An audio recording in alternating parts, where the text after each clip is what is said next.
നിങ്ങളുടെ എല്ലാ പ്രവൃത്തികളും സ്നേഹത്തോടു കൂടി ചെയ്യപ്പെടട്ടെ. ഒരു പട്ടണത്തിൽ അരുൺ എന്നൊരു യുവാവ് താമസിച്ചിരുന്നു. അവൻ ഒരു ബസ് ഡ്രൈവർ ആയിരുന്നു. ദിവസം ആളുകളെ കൊണ്ടുപോകാനും ഇറക്കാനും അവൻ പണിയിലായിരുന്നു.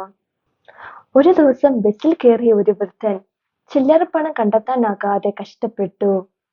മറ്റു ചില യാത്രക്കാർ ചിരിച്ചുകൊണ്ട് പറഞ്ഞു, പണമില്ലാതെ ബസ്സിൽ കയറുന്നവരുമുണ്ടോ? അത് കേട്ട് അരുൺ മിണ്ടാതെയിരുന്നു. ആ വൃദ്ധനിൽ അവൻ തന്റെ അച്ഛനെ കണ്ടു.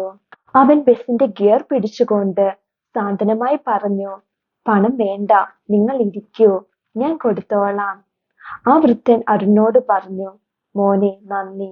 അന്ന് മുഴുവനും അരുൺ സന്തോഷത്തോടെ ജോലി ചെയ്തു. വീട്ടിൽ മടങ്ങിയപ്പോൾ ഭാര്യ ചോദിച്ചു, ഇന്ന് ഇത്ര സന്തോഷം എന്തിനാണ്? അവൻ ചിരിച്ചുകൊണ്ട് പറഞ്ഞു, ഒരു ചെറിയ കാര്യം ചെയ്തതാണ്, പക്ഷെ അതിലൂടെ ഞാൻ ദൈവത്തിന്റെ സ്നേഹം അനുഭവിച്ചു.